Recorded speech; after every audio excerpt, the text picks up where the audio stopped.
Hello everyone, welcome back to another episode of Daska Discusses. You know, there was a time when competition didn't happen through a headset. It happened shoulder to shoulder, coins light up on a machine, sweat on the buttons, someone yelling Hadouken way too loud. I'm talking about Street Fighter 2. Street Fighter 2 wasn't just a game. It was status, it was territory, it was identity with who you picked. You weren't just playing a game, you were declaring who you were. Ryu or Ken, Guile or Chun-Li, Zangief, Dalsim, Vega, Balrog, Bison, there's a whole bunch.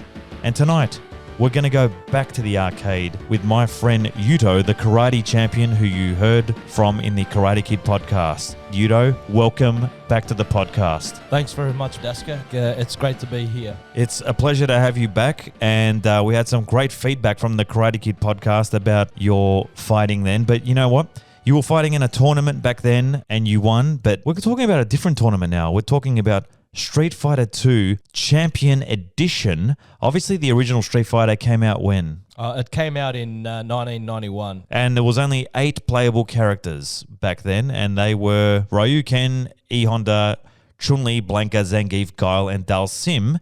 Then the Champion Edition came out, and who did we have then? Oh, we had the 4 bosses. We had Vega, Balrog, Sagat, and M. Bison. It's such an iconic video game of our time that I think this generation kind of don't understand the impact that a video game could have. Now, it wasn't just a video game, it was like an arcade game. Now, I know we have Pac-Man and all that stuff, but Street Fighter 2, you talk to anyone from our era, everyone remembers playing that game at a video store, fish and chip shop, Time Zone, or Tons of Fun, whatever it was. It was iconic. Where were you the first time you saw Street Fighter 2? Like, not playing it, but when was the first time you actually saw the actual box or the, what do they call it? Oh, the arcade cabinet? The arcade cabinet, yeah. The first time I ever saw Street Fighter was at Tons of Fun on Doncaster Road. I remember that. Yeah, at that arcade that they had in the early 90s. Could have been about March. My next door neighbor, his name was Lupo.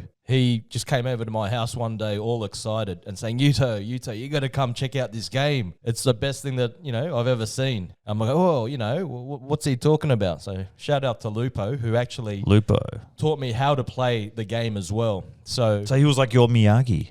Yeah, you could say that. He was my Miyagi in Street Fighter. Thunder floor, down right and punch. Yeah, and then there is some folklore to his skills in that Boxall Bowls. He went on a 63 game winning streak on 40 cents. 40 cents, 63 games. Winning streak. That's like, right. What's that? It's like Floyd Mayweather. Yeah, it's quite amazing. Who did he pick? Well, you guys call it Ryu, but yeah, in Japanese we say Ryu. Okay. Which means dragon. We call it Ryu. Yeah, but that's fine. You can call it that for the sake of this podcast. Yeah, I'm going to pick Ryu, mate. Yeah. So for the sake of this podcast, we can just say Ryu. No. Ryu. Yeah. Anyhow, so I went to Tons of Fun with Lupo and my little brother and saw Lupo play. And then I was like, wow, I've never seen anything quite like this. Just the complexity of it, I'd played like games like Final Fight or Double Dragon, the 2D side-scrolling beat-em-ups, but this was something completely new. And there was a bit of technical element to it with the moves and pulling off those moves. And were you nervous the first time you challenged someone? Like, so you went to Tons of Fun and watching Lupo play. Yeah, it's an iconic cabinet, right? Yep. Just the look of it, and I remember it had all the graphics on top of it with all the moves as well. That's right. That's what helped because it had the characters' moves on the cabinet. But Lupo actually showed me, demonstrated, this is how you pull off this move and that. So there was something to it. There was no internet back then where you're like, how do I do it? The kids these days, they're not resilient when they're losing a game. Like there's video games now, you're playing like a Resident Evil game and it says, you lose 2 times, you die 2 times. It's like, do you want to drop the difficulty? There was none of that back then. No, there wasn't, was there? And it was, you just had to figure out how to beat a game on your own. Like, how do you drop the difficulty? Like, how does a game tell you, hey, you're not doing well?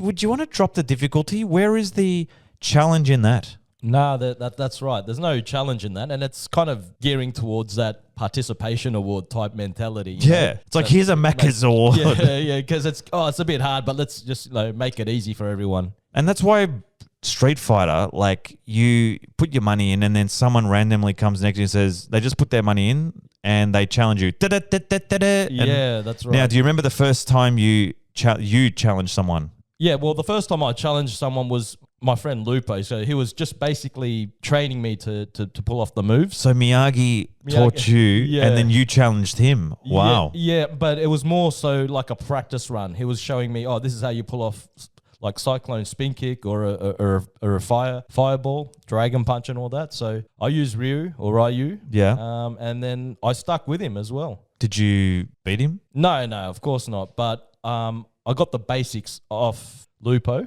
Yeah. And then from there, I kind of, just had a few more other games and got my butt kicked as well. But, I really enjoyed this kind of whole new fighting game that no one had actually seen anything like that before, to be fair. Now, I mean, your Japanese heritage, right? We talked about it in the Karate Kid podcast, but did you have any specific connection to Ryu or E Honda at all? Not really. I mean, I recognize that there were some Japanese characters that were selectable, but the first character that I tried was, Ryu, because he was using as well. So I just, followed what he was doing. And yeah, just like teacher, like student. But how big was this in Japan? Oh, it was phenomenal. It was Capcom is Capcom earlier had Final Fight, which was really, really popular in the arcades in Japan in the late 80s. But that was Haga, Guy, and Cody. Yeah, that's right. Cody Rhodes. No, not the American Nightmare. Yeah. So Capcom, I mean, look at them now; they're huge. But I mean, this game was. I mean, the arcade was one thing, but yeah, tell us about your experience of it being global, like when you went back to Japan as a kid. Well, no, I was an adult actually. So when I went back to Japan, it was just straight after year 12 in 1996. Yeah. And Japan still has a big arcade culture, whereas in the West, that's kind of dying down a bit. You don't really see time zones as much. And if you do, they're not going to have those big fighting games. But in Japan, the arcade culture is very much still alive and strong. And yeah, in 96, I went to Japan and they released a different version of Street Fighter then. It was Street Fighter 02, or the Western version is Street Fighter Alpha 2, I believe. Uh-huh. And that was more, you had your counters and things like that, and then your hyper moves. So it was quite different. Now, back to like the original OG Street Fighter and then Champion Edition. Obviously, Street Fighter 1 doesn't get much. No one really talks about that one much. You can buy it on Game Pass. We played it, and it was like pretty average. It was only, one playable character? I think it's two. Yeah, Ken and Ryu. It's just that like when people think, oh yeah, Street Fighter 2... it's a sequel to part 1. Yeah. What happens in part 1, really? I mean, like, do you remember much of it? I actually do remember seeing it at the arcades when I was playing games like Double Dragon and Final Fight. I saw Street Fighter, and I did see some older kids playing Street Fighter, but I never played it myself. So, I mean, I can't really speak too much on experience, but I did buy the 30th anniversary Street Fighter 2 collection on Xbox. And I did play and get through the first Street Fighter game. And let me just tell you that the moves are the same, but something's off with the timing. I couldn't pull off the moves very consistently. Okay. Yeah. Now, let's talk about who was your first main character that you chose? Yeah, my first main character was Ryu. My favorite character was Ken. Yep. I do have a second favorite. Do you have any second favorite character? Second favorite, I'd say Guile. So if I had to use someone else, I'd use Guile. Interesting. He's hard to use. He is, yep. But he's got some of the, the good moves. He's got that strong uppercut along with the double low kick, the somersault kick, and there was a combo that I used to do, medium kick and then into a low punch and then a somersault kick. So do you mean the flash kick? Yeah. That's right. That thing? Yeah. Everyone used it. That's a good move. Yeah. Okay, well, mine was Ken. Now, the debate about Ryu versus Ken. Yep. Now, is there any merit in saying that Ryu was stronger but Ken was quicker? Is that true? I'm not too sure. I think that Ryu had the better dragon punch. Yeah. But maybe Ken had more power with his other moves. I heard something about, someone on YouTube's probably done it where they tested out how much health the Dragon Punch takes from Ryu and Ken. And I think you're right about that. I think Ryu was stronger, With the Dragon but Ken was a tad quicker. Yep. I know that his throw, the one that you grab and you throw, Yeah. Ryu was just the simple backwards kind of throw, whereas Ken did the whole somersault thing happening. That's right. Yeah, that's right. And that was handy because if you're in one corner of the screen, you end up doing that roll and you end up on the other side. of the screen. And there was always a debate when you play against someone whether or not you're on the right side of the screen or the left. Yeah, I had to be on the left side, the default side. Yeah. Always timing of the moves was off on the other side, on the right side. Also, the multiplayer playing with friends at an arcade. I remember paying 60 cents. You're a tad bit older than me, but you said it was 40 cents? Yeah, initially it was 40 cents. That's right. And then you get one play for 60 cents, right? And I used to always hate it looking at the map, like you pick Ken, and then it'd be like, okay, Ken's in the USA, and then straight away it'd be like, Brazil. I'm like, no, I don't want to fight Blanca. I found Blanca very annoying. But did your main character change over time at all? Nah, not at all. So I wasn't very adventurous in terms of trying out new characters. And then, over Sonic time, Boom. Yeah, no, a Guile I did use occasionally, but with Ryu, I managed to complete the arcade game on 1 credit eventually. Wow. That was towards the end of 1992. So that was a proud moment for me, beating the game. And then Was anyone there? This was in Adelaide at the Time Zone Lock-In on Hindley Street. So every Sunday mornings from 9 to 12, you pay $10. Yep. You get unlimited games. So that's where I spent most of my hours playing Street Fighter.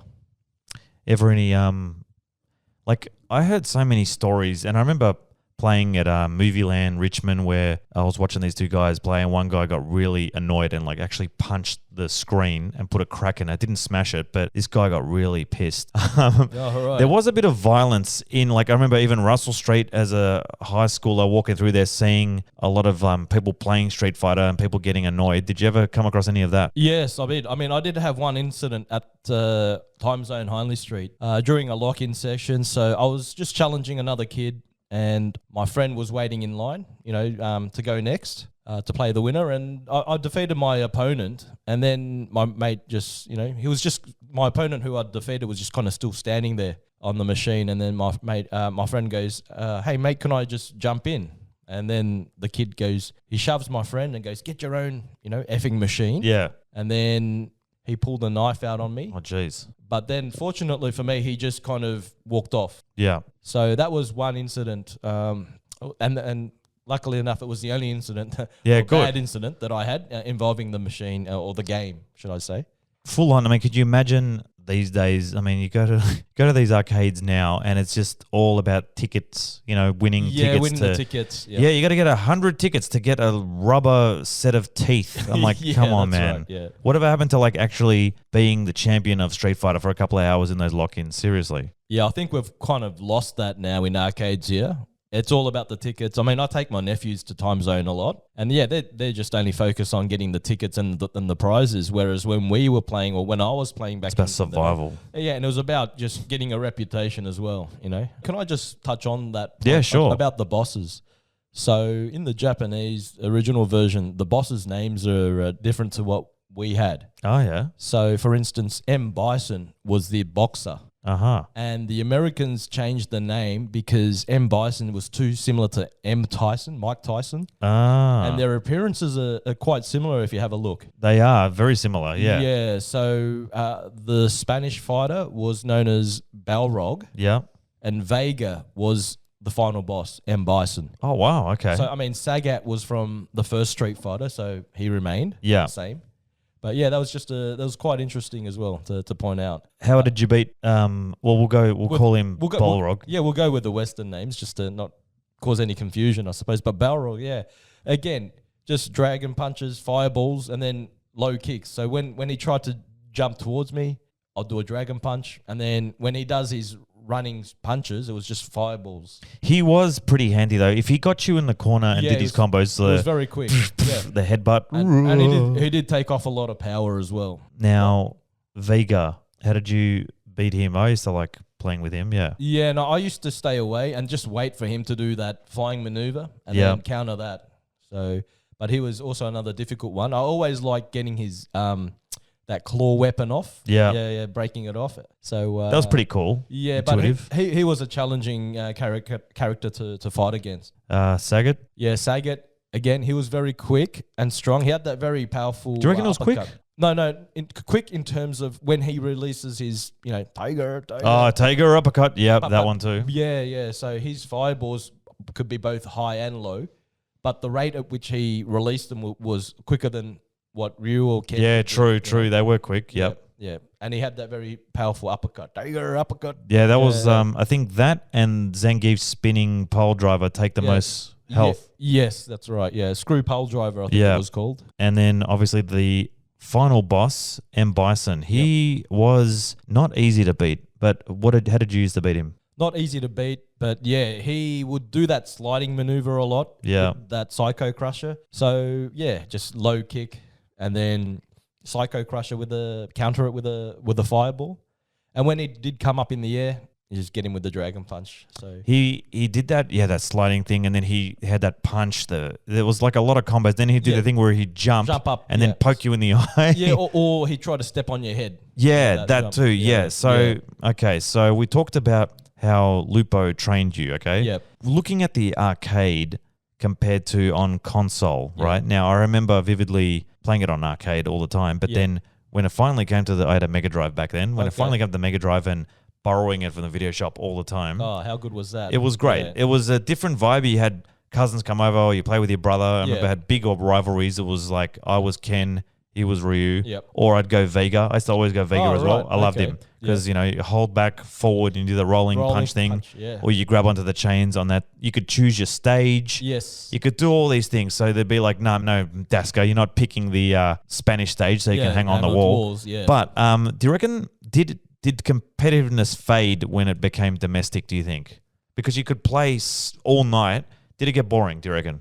No, I don't think it got boring. It just, I think it really, for me, it really changed the way I played the game. It gave me more, how they say it gave me more reps, more time to practice, having it at home rather than having to go to the arcade and play it. So I had a Super Famicom or a Super NES as they call it here. And lucky for me, my grandma sent me Street Fighter 2 when it came out on Super Famicom, and it could have been mid-1992. Wow. So this was maybe up several months before it was released in Australia on the Super NES. And yeah, the first time I had it, half my class came to my house wow. to try get in and have a go. Yep. And yeah, I was just almost dumbfounded that I have an arcade quality game on my home console. Yeah. And it was just a very surreal feeling.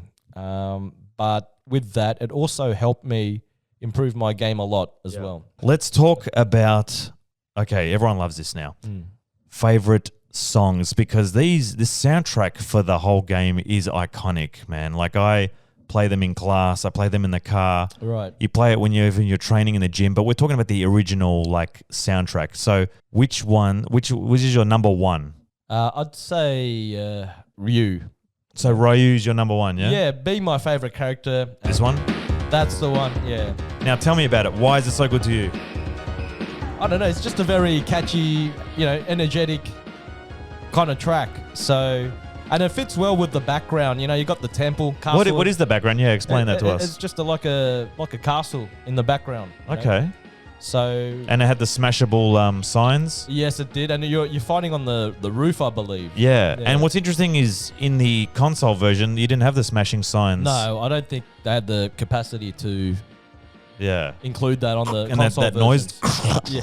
Yes, that's it. I remember the bonus stages. Yes. That was sick. like with the breaking the car and then the barrels. Yeah. And What was your favorite one? I think my car was the best one. the car was easier, I think. I found the barrel bonus stage very hard. Yeah. And then they had the flaming what do you call it? The drum oil drums. Oh yeah, that's right as too. well. Yeah. Of But course. I liked the car one because it reminded me of the bonus stage in Final Fight where you have to destroy a car. Ah, yes, that's right. Yeah. So Ryu's song, this. Yep. That's the one. That's my favorite. I find it to me it sounds like to me, the way it starts. Yep. I could imagine like a last fight scene of a Bruce Lee film if he was alive, right? Yeah. It just sounds, it sounds heroic to me. Yeah. Don't you think? Yes, it does. It sounds like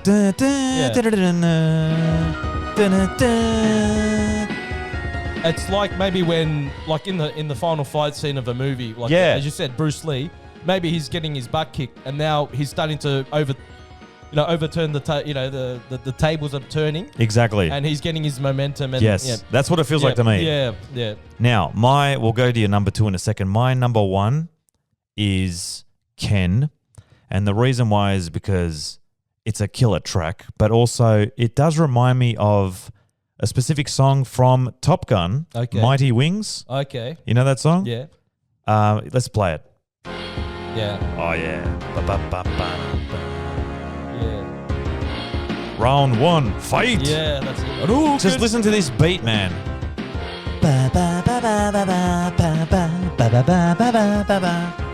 Like, seriously, I think just the start of it. Listen. Now, if you listen to Mighty Wings, which I'm not going to play, you know what? I'm just going to play the start of it. Why not? Right, but okay. I just think I love Ken and I love that stage because just the start of it, it does sound, I know it sounds ridiculous, like American. I know it sounds ridiculous, but it does sound like an American type song. Does that sound ridiculous? Okay, we've talked about Ken. What is your second favorite song? Yeah, it'd have to be Guile. I did like Ken's as well, but I'd say Guile just pips it at the post. Why? Here we go. Yeah. It's very, I don't know. It's kind of a high energy, intense kind of beat. Do you like the start of it or this part? The middle part, yeah. And it's got the F-18 in the background. The F-18's in the background. Yeah, it's on the, in the airfield. This has been used in so many memes too. Oh, it has? Oh, yeah. Like they use the start of it all the time. It's such a great song, though. I didn't know that about the memes. Oh, yeah. So, Giles, your second. Well, my second is, it's a bit of a shock to you. Now, my second favorite was... Oh, yes. This is just a banger because, you know what it reminds me of? If I ever went to Spain and I was in a street fight, I'd want this to play. In the flamenco dances. Yep.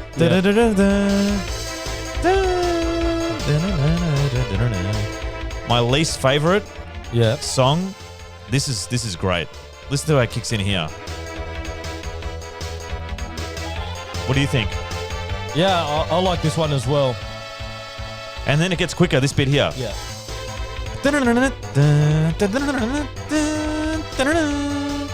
And it really matches the fighter style because Vega's very quick and that speeds up as well. Yeah. Beat, right?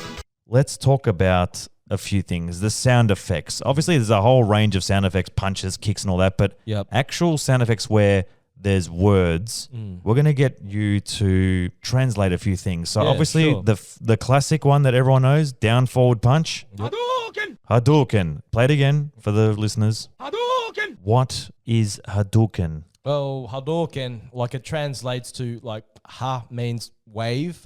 Okay. Do is movement or movement. Yeah. Ken is fist. So it's like a moving wave fist. Moving wave fist. Hadouken! Yeah, that's right. So Hadouken. Hadouken! Moving wave fist. Yeah. Moving wave fist. Yeah. That's what. How many times have you heard this sound? Hadouken! A lot. And then can I just share a quick funny story about that? Sure. When I had Street Fighter 2 at home on the Super Famicom, my mum used to hear all the time, me and my brother or me and my mates playing it, to the point where she'd walk around the house going, Hadouken, Hadouken. She'd just say it randomly.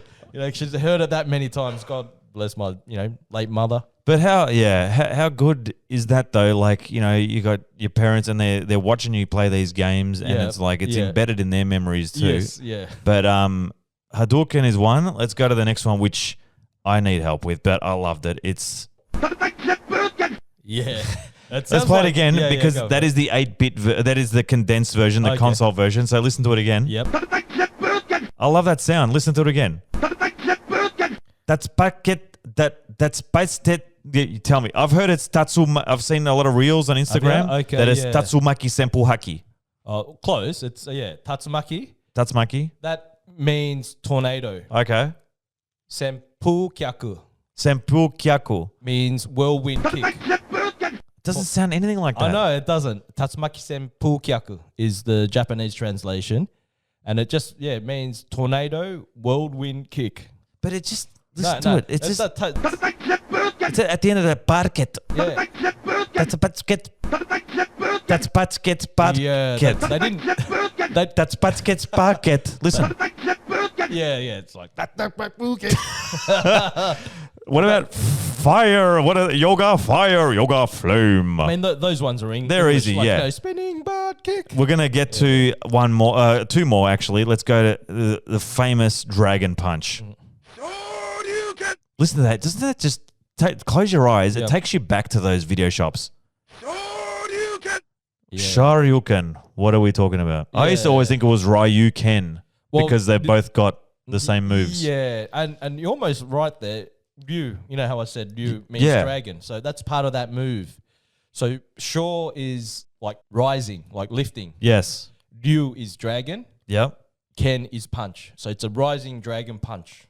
Is that your favorite move? Yes, and Daska, I used to love finishing winning a bout. Yeah. With that move, and you know how it goes into slow mo. Yeah. And then you're coming down in slow motion as well after pulling that off. Isn't that like the way they did that? It's like not an insult, but it's like, hey, you just got beaten and you got to watch yourself die in slow motion. Yeah, it was a big You flex. lose. It was a big flex, finishing it off with a dragon Did punch. you ever get to final round when you have a double KO? Did you ever go through that? I've had double KOs, but not in the deciding round. I would love to meet that guy. Round one, fight. Yeah. What does this mean? Spinning bird kick. Yeah. Spinning bird kick. Yeah. I love Chun-Li, but spinning bird kick. Spinning bird kick. Yeah. They had to like condense these sounds, obviously, but yeah. Stages. Yep.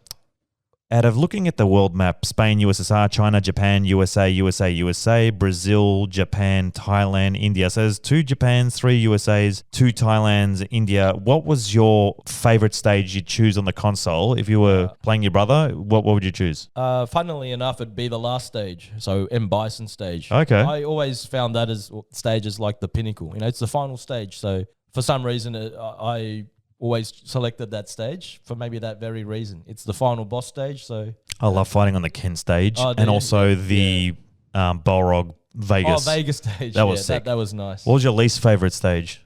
Least favorite? The USSR stage was a bit gloomy. Yeah, I wasn't a huge fan of that. No. Was there any characters you found that were like broken that just they didn't really work well? I was never good with Dalsim. I just found him too slow to use. Yeah. I used him a few times, but I found him, I guess, broken, as you'd put. Yeah. So let's finalize this with the cultural impact that you think that Street Fighter 2 had on the world. Yep. Tell me what you think. Like how the legacy that it's left now. There's so many games now, Street Fighter 2 games, Street Fighter Alpha 3, whatever, 5 even. Yeah. Like, how big and how much of a legacy did this game leave? Seriously. Without question, it left a lasting legacy in terms of fighting games, the way fighting games were made. You had Street Fighter come out, and then shortly after you had, Mortal Kombat, you had the Fatal Fury, Tekken, Art of Fighting, World Heroes. So do you think Street Fighter 2 that set the precedent? It set that, and it was like, it was the GOAT fighting game of all time, do you think? Yes, I'd have to say so. I mean, I'm a big Mortal Kombat fan too. Me too, huge. But yeah, it's the original, Are you pumped for the Street Fighter movie coming out, the new one? Actually, I am. The old one was not bad with Rule, what was his name? With Van Damme and Kylie Minogue and Raul Julia. Yeah. He was bad. He was like actually really sick when he made that too. Yes, that's right. Yeah. Great actor. Yep. The movie wasn't the best. The new one with Cody Rhodes and Roman Reigns. Yeah, got a few WWE stars there. Yeah, I don't know. When they always do these video game movies, either they go really, I don't know. The first Mortal Kombat, the new one was good. That was good, and looking forward to the second one as well. But yeah, the Street Fighter 2 movie, definitely looking forward to it. Well, look, we've done this whole nostalgic look, and it's the end, but I just wanted to leave our listeners, whatever age they were, if you were around our age, you understand what we're talking about. But if you're younger listening to this, I really wish you could understand the amount of energy and the bragging rights you had at an arcade. And this game was just not life-changing, but it was a point in time where literally the world was playing this game. Yeah, that's right. And even up until now, I've still got the latest Street Fighter game, Street Fighter 6. So me at 47 years of age, I'm still playing Street Fighter. Well, Yuto, it has been quite an episode of Daska Discusses. I want to say thank you to you for coming on yet again on the podcast and discussing your tournament on Street Fighter 2. And that's all we have for today. I just want to say thanks again to Yuto for coming on yet again on Daska Discusses podcast. It's been great having you on again.